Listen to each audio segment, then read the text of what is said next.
to know the Buddha. I've mentioned before the results of research that was done back in the early part of the 20th century, observing infants, finding that what gives infants the greatest happiness is not so much hugging them or giving them pleasant sensations. It's when they realize they can do something and get a result. They do it again and get the same result. You notice that when they make a noise that they repeat over and over again. It drives you crazy, but they're happy because they see that they have agency. That's the beginning of developing a skill. Psychologists have noticed, lots of people, philosophers, the Buddha, have all noticed that what makes us happy is what we do, when we do it well. The pleasures that come from the senses, nice sounds, smells, tastes, tactile senses, don't give us nearly as much happiness as when we've mastered a skill.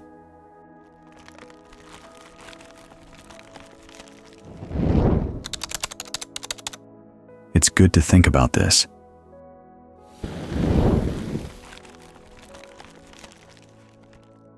When we think about the Buddha's analysis of suffering, it's the mirror image.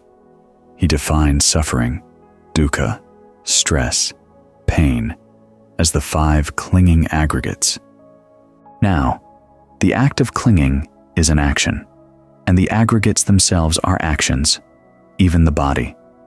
As they say in Pali, rupa rupati, which means form deforms, feelings feel, perceptions perceive, fabrications fabricate, consciousness cognizes. They're not things. When we talk about them as aggregates, it sounds as if they're piles of gravel, but they're actually activities. And the activity itself is suffering, stress. We do these things for the sake of happiness. We cling to them, and yet they cause suffering. In fact, the clinging and the doing is suffering in and of itself, in the same way that the doing of a skill is happy. This is why the discernment that the Buddha taught may start with the words he taught. But those words point to actions. When he points us to where we can look to understand happiness, where we can look to understand suffering, what we can do to understand how we're creating suffering, and how we don't have to. He's teaching a skill. He illustrates his skills with analogies of other people who have skills. Cooks who know how to read the sign of their master, as he says. Archers who know how to shoot far distances, shoot in rapid succession, pierce great masses, even trained elephants, trained horses. What we're doing is all about mastering a skill.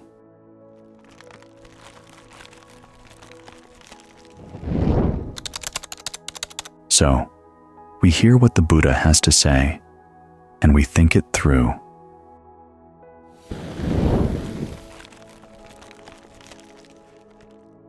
The hearing is the discernment that comes from listening, thinking about it, and trying to reason it through to see if it makes sense is the discernment that comes from thinking.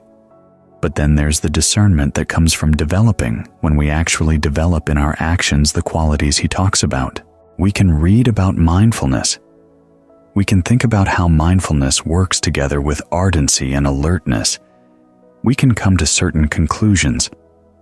But the actual fact of being mindful and being mindful again, and then learning how to extend your mindfulness to give it a good foundation, being alert at the same time, being ardent at the same time, how these factors work together. That's a skill you have to develop. And it's in developing the skill that we get in touch with what the Buddha was all about. He left behind the words, but the words were simply pointers. I was reading today, someone saying that we can't trust the various Buddhist traditions. We have to depend on historians, using the historical critical method to tell us how little we know about what the Buddha had to say, and to justify changing the Dharma as we go from one generation to another, saying that The Buddha is beyond our reach. We can't really know what he actually said. All we know is what his disciples, generation after generation, said about what he said.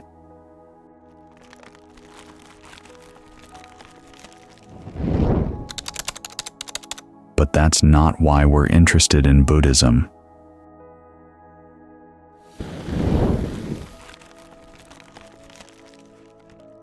We're interested in Buddhism because it promises an end to suffering.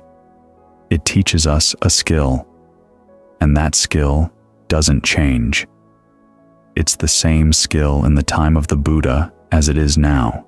We're told sometimes that we can add new dimensions to the teachings of the Four Noble Truths. For example, the Buddha never talked about social systems and the suffering they cause, but maybe we can add that to the tradition by talking about systemic suffering. Well, he obviously saw that there were problems in the social system then, but that wasn't the real problem. The real problem was craving and clinging. Those things are the same now as they were then, and we can recreate that skill. We can master that skill inside us. When we get the results, that's when we get in contact with what the Buddha found.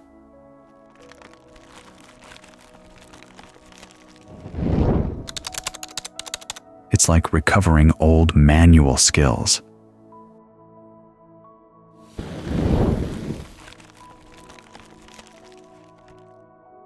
They've been doing analyses of Roman concrete. It turns out that Roman concrete is pretty amazing. The Pantheon was made out of concrete, and look at it, this huge dome that hasn't fallen down after many centuries. If it had been made out of the concrete that we usually use now, it would have been dust by now. Through trial and error, they've learned to recreate the original recipe.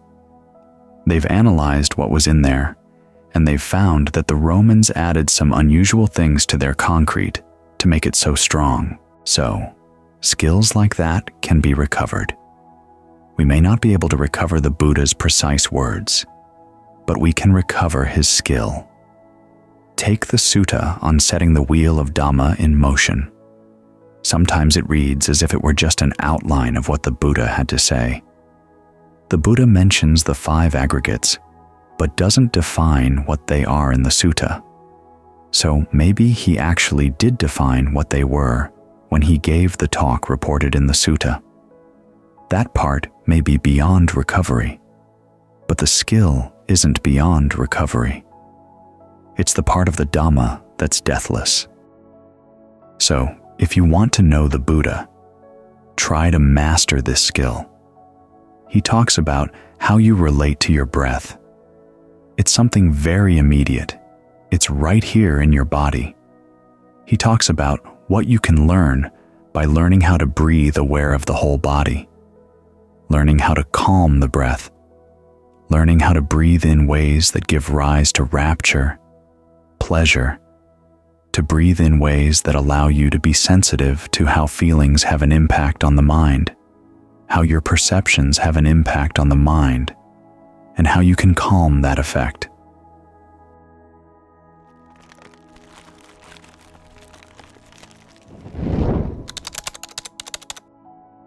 These are all part of his skill.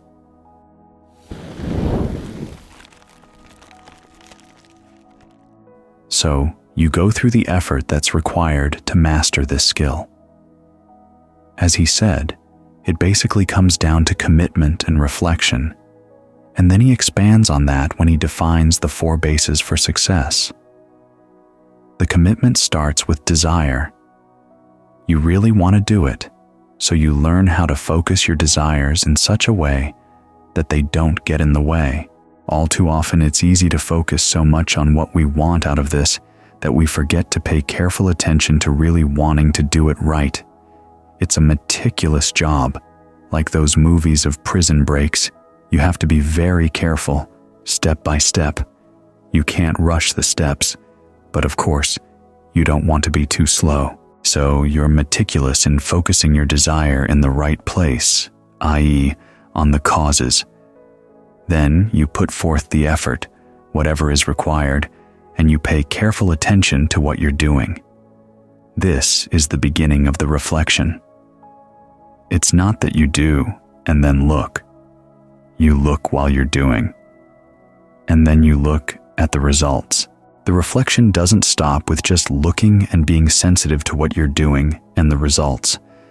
This is where the fourth factor comes in, which Ajahn Lee translates as circumspection, but it covers all your mental activities that analyze if something goes wrong. Okay, what went wrong? Then you use your ingenuity to figure out, if it's wrong, what would be a better way to try to tackle this? Then you use your desire again to come up with an ingenious alternative, and then to test it through your efforts.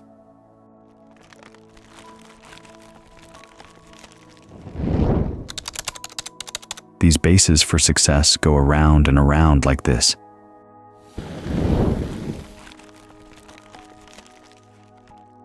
They hover around your actions so that you do become skillful, and the act of becoming skillful in and of itself is pleasant, as you get a better and better sense of how you can breathe, talk to yourself, focus on feelings and perceptions, putting things together in a better and better way.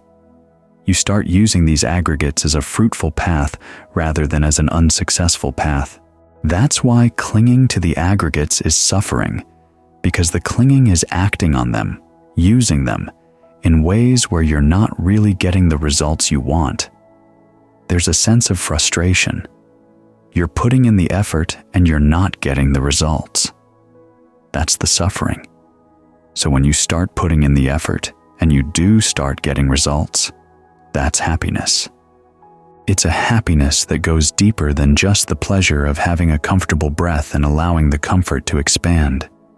That's part of it, but more important is the sense that you know how to do this, and with time, you begin to realize you can do it again and again and again, like the infant making a noise again and again. But now you're doing something that's actually useful. You're exercising your agency in solving an important problem, and there's a sense of pleasure that comes with that. There's an even greater pleasure that comes when you begin to realize that the things you used to hold on to, used to cling to, used to do again and again and again, are totally unnecessary. You don't need them anymore. That's what dispassion is all about.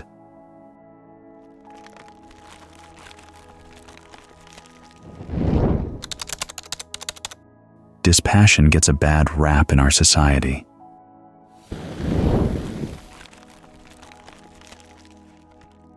It sounds dull and lifeless, but basically it means that you learn to outgrow your old bad habits. You used to shoot cocaine, but now you realize you don't have to do it anymore. You can find happiness in a way that's healthy. So you're totally dispassionate for your old addiction. You're free. The Buddha keeps pairing the word dispassion with words for freedom, escape, being unfettered. That's the ultimate skill. And it comes as you get better and better in judging what you're doing, the results you're getting, what's satisfactory and what's not.